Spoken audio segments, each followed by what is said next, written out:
నమస్కారం, welcome to I dream. నేను మీ విజిత. అయితే మనకు శని వక్రగతి చెందుతుంది అని అంటున్నారు. ఆల్రెడీ అది ప్రారంభమైపోయింది. ఇది నవంబర్ వరకు కొనసాగుతుంది అని చెప్తున్నారు. దీనివల్ల కొన్ని రాశుల వారికి ప్రభావం ఉండబోతుంది అంటున్నారు. అటువంటి రాశులు ఏంటో వివరంగా ఒక్కొక్క రాశి గురించి తెలుసుకునే ప్రయత్నం చేద్దాం. ప్రస్తుతం మనతో పాటు ఉన్నారు ప్రముఖ జ్యోతిష, వాస్తు, సంఖ్యాశాస్త్ర మరియు నవరత్నాల నిపుణురాలు తనిష్క గారు. వారితో మాట్లాడి వీటి గురించి వివరంగా తెలుసుకునే ప్రయత్నం చేద్దాం. నమస్తే అండి. నమస్తే అమ్మా. శని వక్రగతి వల్ల కర్కాటక రాశి వారిపైన ఎటువంటి ప్రభావం ఉండబోతోంది? అయితే అందరిలో ఒక చిన్న డౌట్ ఉంది. ఏంటంటే వీళ్ళు మొన్నటి వరకు కూడా ఈ శని వక్రగతి చెందడానికి బిఫోర్ వరకు అష్టమ శని అనేది కంప్లీట్ చేసుకున్నారు. మరి ఇప్పుడు ఇది వక్రగతి వల్ల పోయింది, రివర్స్ వచ్చింది అని చెప్పి కొంతమంది మాట్లాడుతున్నారు. ఇది వాస్తవమా? అది నిజమైతే మరి వీళ్ళకి ఎటువంటి ఇబ్బందులు రాబోతున్నాయి? దాని నుంచి ఎలా బయటపడాలి? ఓకే అమ్మా. ఇప్పుడు మనం ఏం అనుకుంటామంటే కొన్ని గ్రహాలు రివర్స్ వస్తుంది అంటే ఇప్పుడు రాహు కేతులు రివర్సే తిరుగుతూ ఉంటారు. కామన్ గా చెప్పాలంటే వాళ్ళు అసలు ఎప్పుడు కానీ రైట్ సైడ్ తిరగరు, యాంటీ క్లాక్ వైస్ మీకు తిరుగుతూ ఉంటారు కదా, తెలుసు. ఇప్పుడు ఏమైతుంది అంటే వీళ్ళు వగ్రం అవుతారు అట్లా అనే దానికి కొన్ని చక్రాల్లో నిజమని ఉంటుంది. రాహుకేతులు ఎప్పుడు వగ్రం కాదని కొంతమంది చెప్పేవాళ్ళు ఉంటారు. కొన్ని సబ్జెక్టులు అట్లా వగ్రం అవుతారు. సరే, ఇప్పుడు వీళ్ళు వగ్ర గదిలో ఉన్నారు అంటే కర్కాటక రాశికి అష్టమాధిపతి ఆయన అంటే అష్టమంలో ఉండి 9th వెళ్ళాడు. యాక్చువల్లీ ఏందంటే వగ్రం అయినప్పుడు ఏమైతుందంటే మళ్ళీ వాళ్ళకి సమస్యలు వస్తుంది. వగ్ర గదిలో కొన్నిసార్లు ఏమవుతాడంటే తను తిరిగి మళ్ళీ కుంభరాశికి వచ్చేస్తాడు. మళ్ళీ తిరిగి ఇంత ముందుకు కూడా చూసారంటే ఏళ్ళ నర్షని జరుగుతూ ఉన్నది మకర రాశికి. అప్పుడు ఏమైందంటే ఎన్నో నెలలు అసలు మళ్ళీ ధనుర్రాశికి వచ్చి మళ్ళీ మకరానికి వచ్చాడు. సో మకరంలోంచి మళ్ళీ ధనుర్రాశికి వెళ్ళాడు. ఇట్లా జరిగినాయి. అట్లా జరుగుతుంది. కొన్నిసార్లు ఏమైతుందంటే వాళ్ళు వగ్రం అయినప్పుడు వాళ్ళకి అర్థం కాదనమాట శనికి ఎటు వెళ్ళాలో దారి తెలియక మళ్ళీ మళ్ళీ తిరిగి వస్తాడు. ఇప్పుడు నార్మల్ గా అంతా చాలా మంచిగా తెలివిగా ఉండే వాళ్ళకి కరెక్ట్ డెసిషన్ తీసుకోవడానికి అవుతుంది. వాళ్ళు మరీ వాళ్ళకి అర్థం కానప్పుడు ఏమైతుందంటే ఎక్కువ డిప్రెషన్ లో ఉన్న వాళ్ళకి ఏం డెసిషన్ తీసుకోలేదు కదా. అలానే ఆయన కూడా వగ్రం అయిపోతే ఏంది, తన బ్రెయినే పనిచేయదు. అప్పుడు అసలు అర్థం కాకుండా రివర్స్ కూడా తిరుగుతాడు కొన్నిసార్లు. సో అప్పుడు కొంచెం సమస్యలు ఎక్కువనే ఇస్తాడు. అయితే కొన్ని నెలలు కొన్ని రోజులు ఎట్లా రివర్స్ తిరిగి ఉండేసి మళ్ళీ సేమ్ అదే రాశికే వెళ్ళిపోతారు. అప్పుడు వరకు ఏమైతుందంటే ఇప్పుడు చాలా వరకు కష్టపడుతూ ఉంటారు. అష్టమాధిపతి అనేటప్పుడు అష్ట కష్టాలు ఇస్తాడు.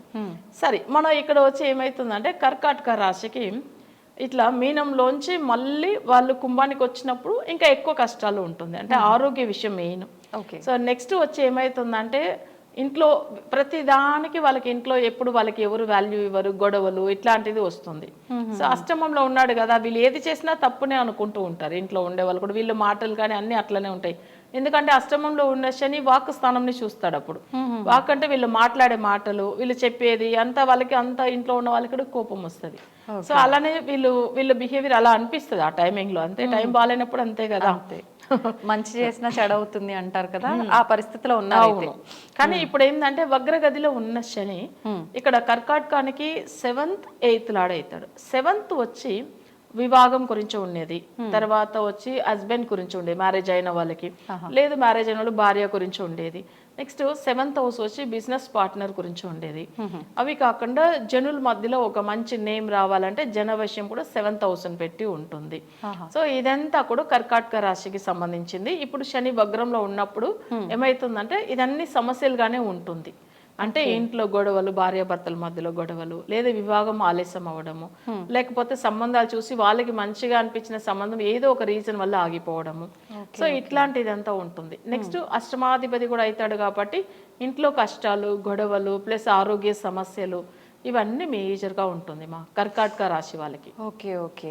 అది అంటే మీరు అన్నట్టు ఇందాక జనాల్లో నేమ్ లేకపోవడము ఇదంతా కూడా ఇప్పుడు ఈ టైం పీరియడ్ వరకేనా? నవంబర్ వరకేనా? నవంబర్ వరకుమే. ఓకే. తర్వాత ఏంటంటే ఆయన ఎట్లానే 9th హౌస్ లో ఉన్నాడు కాబట్టి పెద్ద సమస్యలు అయితే ఇవ్వడు.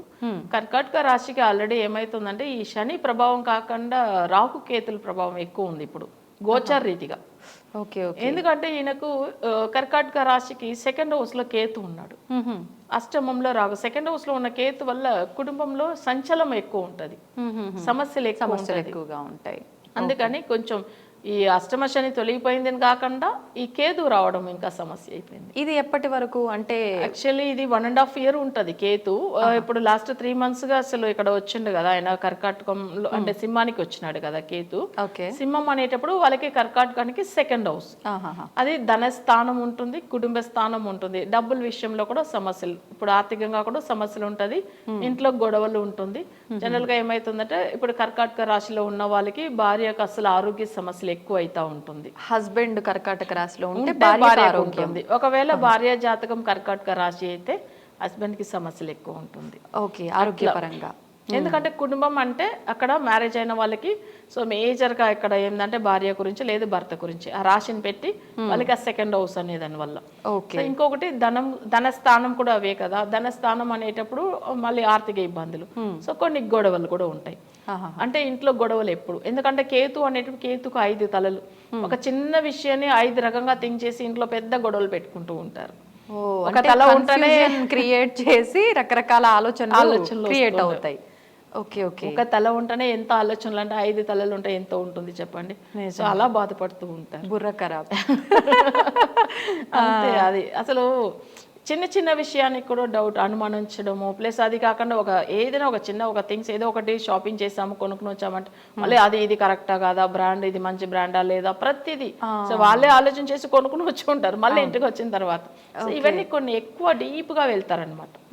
ఎప్పుడైనా కేతు వచ్చి ఉన్నప్పుడు వాళ్ళకి బాగాలేనప్పుడు ఎక్కువ థింకింగ్ ఉంటుంది. అంటే ఇది దాదాపు 1 year 1.5 year అంటే 3 months అయింది స్టార్ట్ అయింది. ఓకే, ఇప్పుడు గోచార రీతిగా ఉన్న మన శని గురించి మాట్లాడుతున్నాము, కానీ ఇది సమస్య ఉంది కర్కాటక రాశి. ఓకే, మరి దీని నుంచి ఎలా బయటపడొచ్చు అంటారు? తప్పకుండా. ఇంకొక విషయము, ఇప్పుడు మిథునంలో గురువు ఉన్నాడు, 12లో ఉన్నాడు గురువు, మీకు తెలిసే ఉంటది. కర్కాటకానికి 12లో గురువు మంచోడు కాదు. సో గోచార రీతిగా ఇక్కడ మేజర్ పెద్ద గ్రహాలు అంటే ఇయర్లీ ప్లానెట్స్ అని చెప్పేవాళ్ళు ఈ 4 కదా, రాహు కేతులు, తర్వాత శని, గురు. బట్ అయితే ఇక్కడ గురు 12లో ఉండడం వల్ల ఏమైతుంది, ఆరోగ్య సమస్యలు ఉంటుంది అన్ని విధంగా. అంటే 6, 9 స్థానానికి అధిపతి గురు, అయినా మంచిగా లేదు. సో అప్పుడు కర్కాటక రాశికి ఓవరాల్ గా చూసారంటే రాహు కేతుల వల్లనే మంచిగా లేదు, అండ్ గురు బలం లేదు అసలే. అవి శని వేరే ప్రభావం ఇప్పుడు వగ్ర గదిలో కొంచెం ఎక్కువగా ఎఫెక్ట్ అవుతున్నారు అని చెప్పొచ్చు కర్కాటక రాశి వాళ్ళు. అవును, అంటే ఒకవేళ వగ్ర నివర్తి అయిన తర్వాత శని ప్రభావం తగ్గుతుంది, కానీ ఈ రాహు కేతులు గురువు ఒక ప్రభావం ఎక్కువ ఉంటుంది. అంటే గురువు ఇయర్లీ వన్స్ తిరుగుతూ ఉంటాడు. సో ఆయన కూడా మన 3 months బ్యాక్ అసలు మిథునానికి వచ్చాడు కదా, మళ్ళీ జన్మ గురుగా వస్తాడు, అది కూడా అంత మంచిది కాదు. అది నీ ప్రాబ్లమే ఉంది గురు జన్మ గురు వచ్చినప్పుడు. మరి దీనికి రెమెడీ అండి? ఇప్పుడు వీళ్ళకి చెప్పాలంటే కర్కాటక రాశికి ఈ రాహు కేతులకి మళ్ళీ గురికి, అది కాకుండా ఇప్పుడు వగ్రమైన శనికి ఇవన్నీ చేయాలి కదా. కానీ తప్పకుండా అయితే పూజలు చేసుకోవడం వల్ల మంచిదే.